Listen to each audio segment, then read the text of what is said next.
자, 오늘은 성경의 문화적 배경 9번째, 지난번에 하다 못한 자연물 상징부터 하겠습니다. 성경에는 반석이라는 말, 바위, 돌, 이런 거, 이런 단단한 반석은 다 하나님을 상징합니다. 왜냐하면 단단한 돌이 변치 않는 불변을 상징하니까, 돌에다가 새겨놓으면 오래 가잖아요. 몇백 년도 가고 하니까. 사람들은 하나님의 속성을 이 바위나 돌에다가 그렇게 비유적으로 표현을 많이 했습니다. 변치 않으시는 분이시다. 확고하신 분이시다. 견고한 분이시다 하는 그런 뜻이죠. 그래서 시편에 보면 여호와는 나의 뭐라고요? 반석이시요. 반석. 평평하고 큰 바위. 또 내가 피할 나의 바위시다.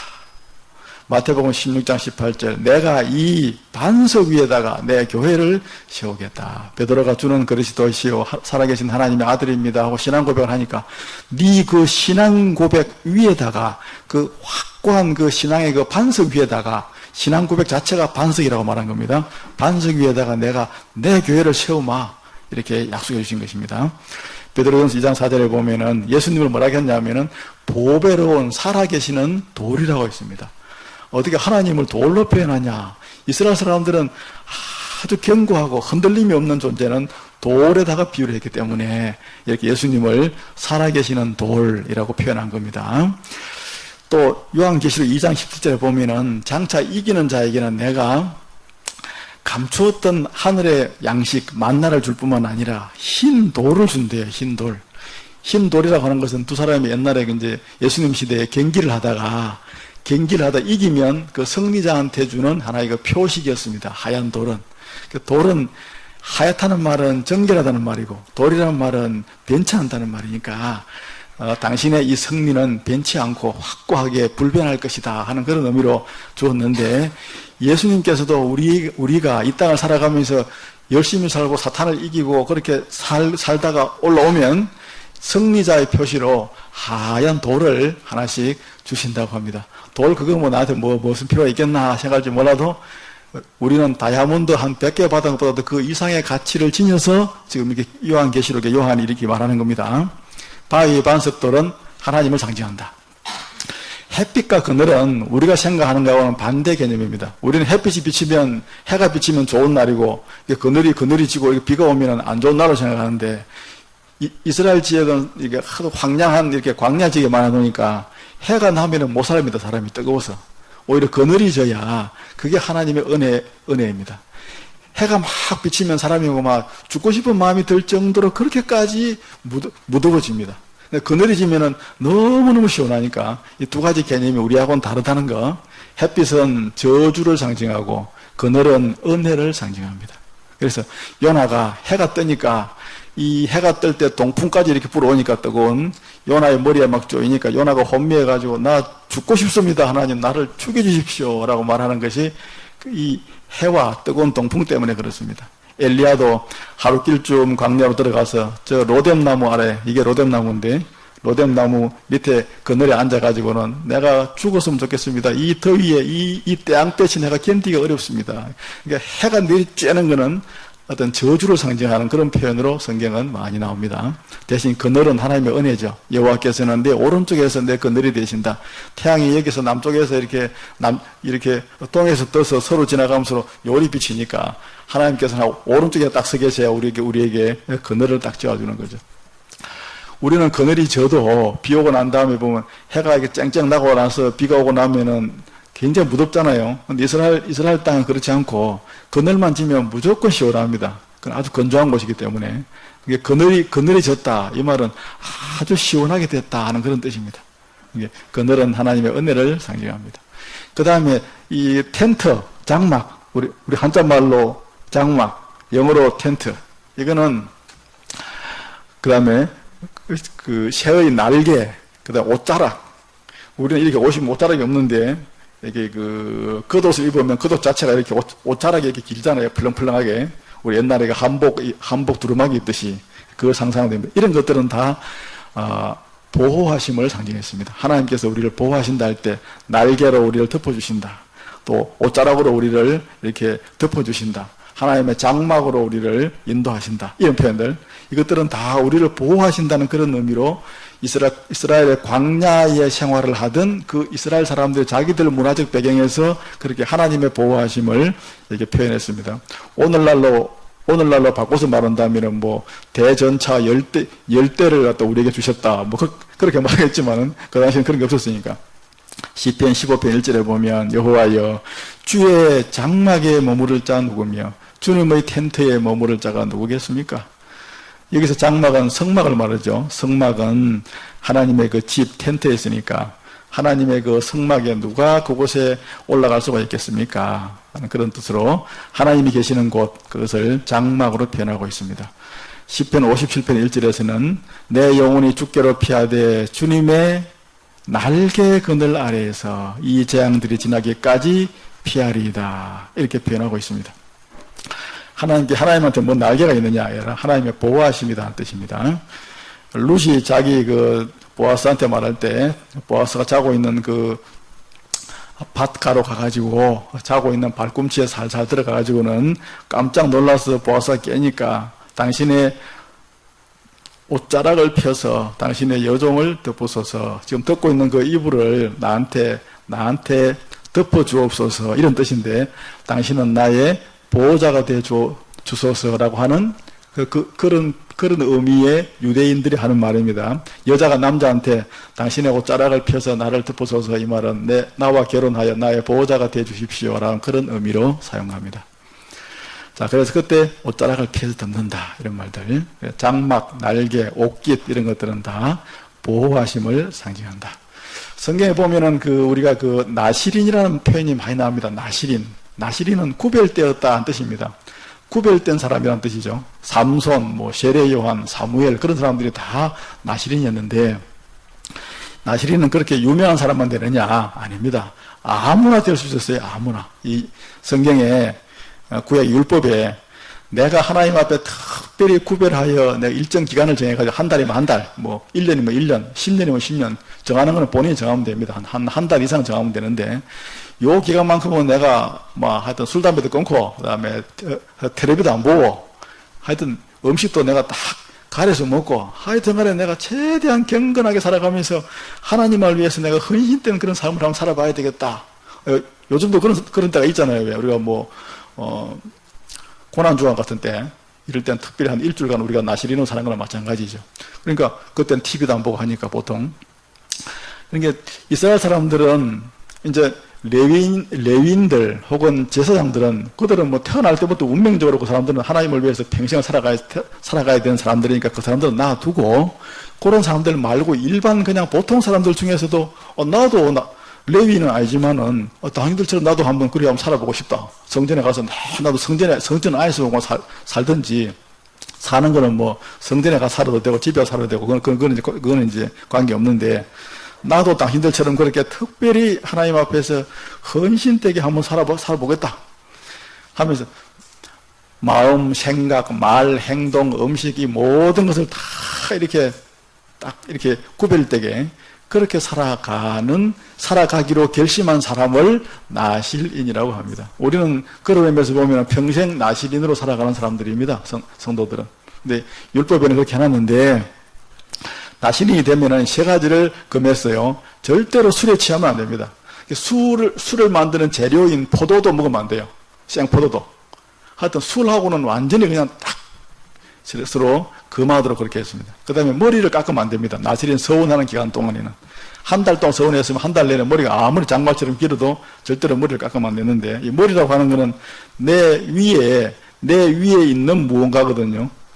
머리카락이라고 하는 것은 사람의 제일 위에 있기 때문에 하나님의 내가 누구 아래에 권위에 있다. 어떤 분의 권위 아래에 있다라고 하는 그런 표시가 우리 머리에 담겨 있습니다.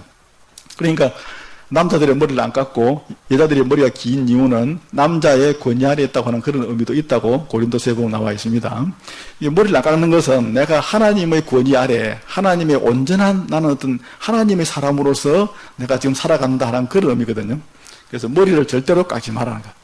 그 다음 세 번째, 시체를 어떤 경우에도 시체에 몸이 닿이거나 시체를 만지거나 하면은 안 된다. 사람의 시체건 동물의 시체건. 요 세 가지가 나시린으로 살아가는 사람들한테는 다 주어져 있는 그런 것이죠. 오늘날 우리에게도 저게 간접적으로 이렇게 적용할 수 있습니다. 우리가 성도가 나시린이니까 절대로 우리는 술에 취하거나 해서는 안 되죠. 그 다음에 두 번째, 우리는 하나님의 권위 아래 살아간다고 하는 사실을 항상 명심해야 됩니다. 세 번째는 우리는 부정한 것을 절대로 가까이 해서는 안 됩니다. 시체뿐만 아니라. 만약에 저 중에서 시체를 가까이 했다.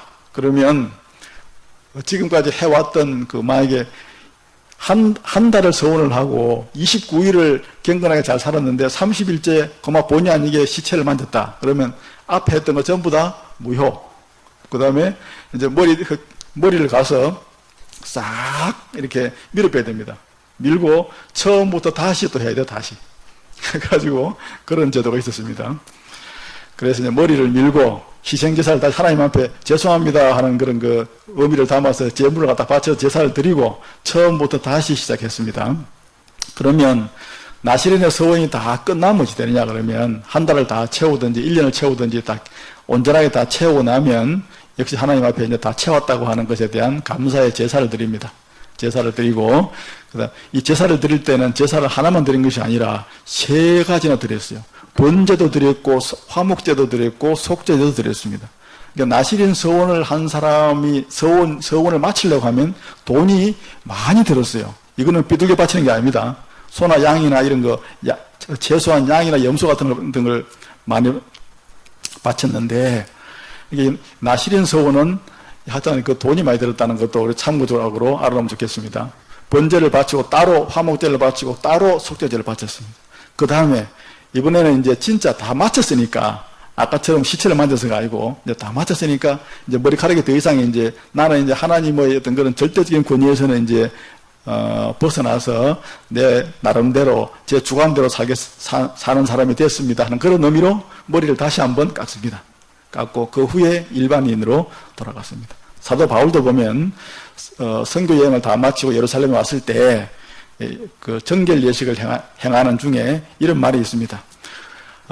우리에게 이런 나시린 서원을 한 사람이 네 사람이 있으니까 그들과 함께 가서 나시린 예식을 갖다가 그 예식을 행하고 그 결례를 행하고 이 말은 정결 예식을 행하고 이 말인데 그 내용은 나시린 예식입니다. 그리고 그들을 위해서 비용을 내어서 머리를 깎게 하라. 이렇게 이 머리는 나시린 서원이 다 마치고 나면 그들과 함께 가서 머리를 깎도록 그렇게 하는데 그 모든 비용을 다 당신이 대라 하고 예루살렘 교회 지도자들이 바울에게 권면하는 내용입니다. 그래서 이 부분이 바로 나시린 서원에 관한 내용이고요. 우리가 잘 아는 사사기에 보면 삼손. 이 삼손이 들릴라라고 하는 여인의 무릎을 베고 자다가 머리카락이 싹 잘려가지고는 결국은 그냥 포로가 돼가지고 눈 뽑히고 그러다가 그런 블레셋 사람들과 함께 기둥을 무너뜨려서 죽잖아요. 거기 보면 들릴라가 삼손에게 자기 무릎을 베고 자게 하고 사람을 불러 그의 머리털 7가닥을 밀고 괴롭게 해보니까 그의 힘이 없어졌더라. 사사기에 나오는 이 표현을 보면 삼손이 자기 머리카락에 그 힘의 근원이 있었는데 그 머리카락이 다 밀린 것은 물론 1차적인 원인은 삼손이 그걸 알려줬기 때문이죠. 그래서 이걸 이런 나시린의 어떤 그런 이 규례로 보면은 어떤 의미가 있냐면은 나시린은 절대로 머리를 갖다가 이렇게 깎지 못하게 돼 있었죠. 삼손은 태에서부터 나시린이었거든요. 평생 동안을 나시린으로 살아가야 되는데 나시린은 세 가지 가운데 절대로 시체에 닿거나 시체를 갖다 이렇게 만지면 안 되는데 삼손은 사람을 많이 죽였어요. 블레셋 사람을 많이 죽였지만 심지어는 사자를 막 때려 죽여가지고는 나중에 보니까 사자 죽은 그 시체 사이로 막 벌꿀이 있으니까 그 꿀을 갖다가 막 떠서 먹기도 하고 온갖 시체에 대한 부정을 많이 저질렀습니다. 나귀 턱뼈를 갖다 찾아가지고 나귀의 그 턱뼈 그걸 가지고 사람을 3,000명을 죽인 사람이 삼손입니다. 그러니까 태에서부터 나시린이 돼가지고 그렇게 사람을 많이 죽이고 시체로 자신을 갖다 부정하게 만든 사람이 삼손이에요. 그러니까 그런 사람은 이 벌칙으로 시체를 가까이 하면 반드시 머리를 밀도록 되어 있거든요. 하나님께서 그의 머리를 부정한 그의 머리를 밀어버림으로 그 벌을 주셨다라고 볼 수도 있죠. 그런 의미로 해석을 하기도 합니다. 자, 이것이 바로 나시린이다. 나시린. 우리는 전부 다 나시린으로 살아가는 사람들이다 하는 점을 잘 우리가 기억을 하시기 바랍니다. 유대인들은 잔치를 할 때 이런 식으로 상을 펴니다. 보통 좀 이제 아주 가난한 그런 집이 아니고 보통 이상으로 잔치를 하면 뭐 결혼 잔치를 하든지 뭔 잔치를 하면 이렇게 티그자로 이렇게 펴서 종들이 가운데로 왔다 갔다 하면서 음식을 갖다가 이렇게 제공을 합니다. 서빙을 하고. 여러분, 이 중에서 가장 상석이 어디겠습니까? 1, 2, 3, 4. 저 중에서 2번 자리 여기가 상석입니다. 2번 자리가. 희한하죠? 2번 상석이. 그 다음에 그 잔치를 베푼 주인 자리는 3번입니다. 3번. 1번은 누가 왔느냐, 여기는 요 2번 주인이 가장 신뢰할 만한 사람이 앉습니다. 옆에. 오른쪽 옆에 1번에. 1번, 2번, 3번. 상석은 2번이다. 그럼 말석이 어딜까요? 제일 끝자리. 요것의 건너편입니다. 이 자리. 그래, 12제자가 마지막 예수님과 만찬을 할 때 예수님과 나눈 그 대화를 보면 어떻게 배치가 됐는가를 우리가 대략 추정할 수 있는 재미난 추정이 있습니다. 이렇게 주위에 어떻게 앉았냐 하면 사람들이 이렇게 밑에 큰 방석 같은 거 깔고 이렇게 비스듬하게 이렇게 누워서 이렇게 뺑 둘러가면서 왼쪽으로 눕고 오른손으로 이렇게 찍어서 먹도록. 그러니까 오른쪽에 있는 사람이 이렇게 이 사진보다는 조금 더 가까이 붙었다고 보면은 오른쪽에 있는 사람이 내 가슴팍 쪽으로 그 등이 거의 이렇게 안기는 것처럼 그렇게 모양이 됩니다. 참 음식도 희한하게 우리는 이렇게 먹으면 얹힐 것 같은데 이렇게 먹었다고 합니다. 예수님 시대에. 이게 지금 요 1, 2, 3번이 요 1, 2, 3번으로 보면 됩니다. 예수님, 이쪽 여기 가룟 유다, 여기가 요한.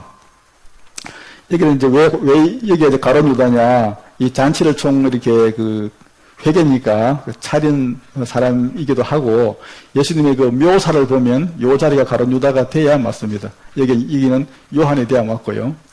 그래서 왜 이렇게 사람들이 그런 비스듬하게 누워서 밥을 먹었느냐? 우리는 자유인이다 하는 걸 상징하는 의미로 이렇게 해서 밥을 먹었답니다. 자, 누가복음 14장 8절에 보면 혼인잔치에 초청을 받으면은 자기가 알아서 제일 높은 상석에 가지 말고 끝자리부터 가라. 상석에 앉아있다가 주인이 와가지고 여기 앉을 사람이 있으니까 저 끝자리로 가라고 하면 얼마나 그게 창피한 일이냐 하는 그런 말씀이 있습니다. 여기서 높은 자리 끝자리 할 때 그 의미가 바로 요 내용입니다. 요 상석, 말석. 상석, 말석. 오면 여기 앉아야 되지 여기 앉으면 안 된다 하는 그런 의미. 그 다음에 요한복음 13장 23절 말씀을 여러분 잘 보세요. 예수의 제자 중 하나 곧 그가 사랑하시는 자가, 이건 요한을 말합니다. 사도 요한. 예수의 품에 의지하여 누웠는지라. 이 마지막 식사 자리인데 어떻게 다 큰 어른들이 어떻게 품에 의지하여 눕나 생각하지 뭐 아까 봤던 그 내용을 머리에 떠올리시면 되겠습니다. 시몬 베드로가 머리짓을 하여 말하되 말씀하신 자가 누군지 말하라. 이렇게 누워 있는데 시몬 베드로가 이 요한한테 그렇게 말을 하려면은 요한의 자리가 여기니까 어디에 되겠습니까? 베드로 자리는 머리짓을 해서 요한한테 말할 수 있는 자리는 이 맞은편밖에 없습니다. 베드로가 말석 가까이 여기 하면 여기 앉았겠구나 하는 것도 알 수 있죠.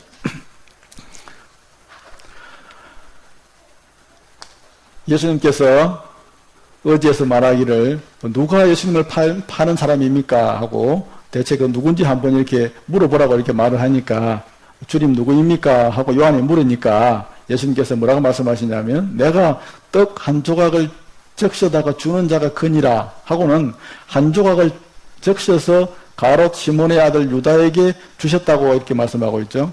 예수님이 여기서 오른손으로 떡을 한 조각 찍어서 예수님 뒤쪽에 이렇게 왼쪽에 있는 이 사람한테 줬다는 말이거든요. 그러니까 예수님 바로 여기 뒤쪽으로 가룟 유다가 있어야 되고 예수님 바로 이쪽으로는 요한이 있어야 되고 건너편으로는 베드로가 있어야 이 말씀의 배치가 이렇게 맞다 하는 것입니다. 유대인들의 그 식사의 그 어떤 자세, 그 다음에 식탁의 배치 이런 것들에 대해서 우리가 생각하면 되겠습니다. 우리가 보면 여기서 보면 상석이 어딜까요? 여긴가요? 우리나라는. 자, 유대인의 정결규례입니다. 이 정결규례는 유대인들은 이 정결규례를 아주 목숨처럼 생각하는 사람입니다. 그래서 항상 정결해야 되는데 이 5가지에 있어서는 항상 이 규정을 항상 지켜서 언제나 정결하도록 그렇게 애를 쓰며 살아갔던 사람들이 유대인들입니다. 그 정결규례가 어떤 것이 있었는가 하는 것을 한번 살펴보겠습니다. 제일 처음에 정결규례로 지키는 것은 음식을 갖다가 정결한 것만 먹어야 됐습니다. 유대인들은. 그래서 음식의 정결규례가 있었는데 오늘날 우리들이 먹는 거를 유대인들은 뭐 상상도 하지 못할 음식이 많이 있는데, 첫째, 이게 짐승을 먹을 때는 반드시 굽이 갈라진 쪽발, 이렇게 앞발이 보면 발이 굽이 딱 갈라져 있어야 되고, 음식을 반드시 되새김질 하는 것만 먹을 수 있었습니다. 그러니까 요 외에는 절대로 못 먹었죠. 그 돼지 같은 것들은 어떻습니까? 이거는 뭐 되새김질 안 하죠. 그러니까 이거는 못 먹습니다. 소, 양, 염소 같은 이런 것들만 먹을 수 있다는 거죠. 낙타 같은 것은 발이 안 갈라졌고, 이런 것들은 절대로 식용이 불가했다.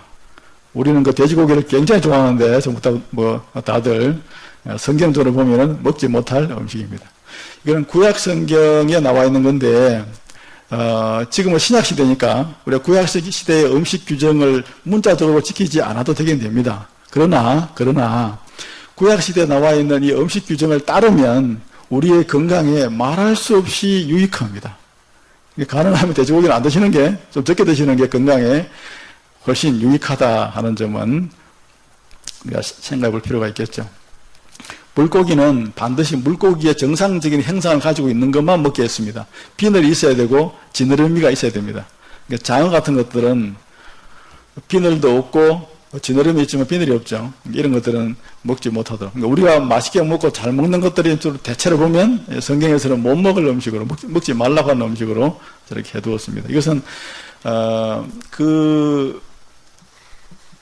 돼지나 장어처럼 이런 것들은 그 동물 자체가 가지고 있는 상징적 의미도 있지만은 우리가 사람의 어떤 건강에도 좋지 않기 때문에 하나님께서 그런 걸 다 고려하셔서 먹지 못하도록 그렇게 하신 것을 그렇게 이해를 합니다. 그러나 뭐 입에 맞으시는 그런 분들한테 일부러 다 금하는 건 아니니까 또 뭐 한 번씩 드시는 것까지 막지는 않습니다. 새는 더럽고 흉악하고 불결한 새는 절대로 먹지 못하도록, 독수리라든지 매라든지 까마귀 같은 거, 곤충 같은 것은 날개가 있는 것, 네 발로 기면서 메뚜기같이 2발로 뛰는 다리가 있는 것들만 식용할 수 있도록 그렇게 했고요. 배로 밀고 다니는 것, 온 땅을 온 몸으로 이렇게 다 접촉하며 다니는 뱀 같은 것, 이런 것들은 부정하니까 못 먹겠고, 여러 개의 발을 가진 것도 부정하다고 못 먹겠습니다. 진해 같은 것들. 이런 것들은 이제 땅과 접촉이 많은 것들은 먹지 못하도록 그렇게 했죠.